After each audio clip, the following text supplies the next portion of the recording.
पड़ोसी देश बांग्लादेश में एक बार फिर हालात तनावपूर्ण हो गए हैं। भारत के लिए चिंता इसलिए भी बढ़ गई है क्योंकि फरवरी में बांग्लादेश में आम चुनाव होने वाले हैं। हालिया हिंसा और भारत विरोधी माहौल ने नई दिल्ली की चिंता बढ़ा दी है। बांग्लादेश में हाल के दिनों में हिंसक विरोध प्रदर्शन देखने को मिल रहे हैं। इस हिंसा के दौरान ढाका स्थित भारतीय उच्चायोग और देश के अन्य हिस्सों में मौजूद भारतीय सहायक उच्चायोगों को धमकियां दी गई हैं। हालात इतने संवेदनशील हो गए हैं कि भारत सरकार स्थिति पर करीबी नज़र बनाए हुए है। इस हिंसा की पृष्ठभूमि में 32 वर्षीय शरीफ उस्मान हादी की मौत है।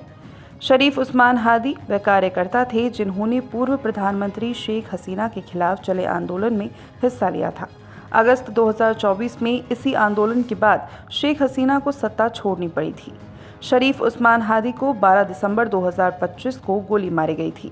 इसके बाद 19 दिसंबर को ढाका समेत कई इलाकों में बड़े पैमाने पर विरोध प्रदर्शन और हिंसा भड़क उठी। यह सब ऐसे समय हो रहा है जब फरवरी 2026 में बांग्लादेश में चुनाव प्रस्तावित है। हिंसा और प्रदर्शन बांग्लादेश की राजधानी ढाका सहित कई शहरों में हुए। भारतीय उच्चायोग और सहायक उच्चायोगों को लेकर खास तौर पर सुरक्षा चिंताएं सामने आई हैं।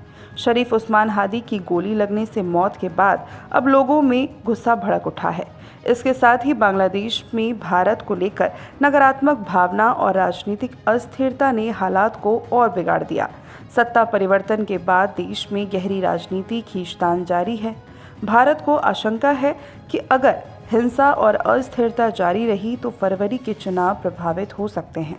इससे न सिर्फ बांग्लादेश की लोकतांत्रिक प्रक्रिया पर असर पड़ेगा, बल्कि भारत बांग्लादेश संबंधों, क्षेत्रीय सुरक्षा और कूटनीतिक हितों पर भी असर पड़ सकता है। कुल मिलाकर बांग्लादेश में बढ़ती हिंसा और भारत विरोधी माहौल ने नई दिल्ली की चिंता बढ़ा दी है।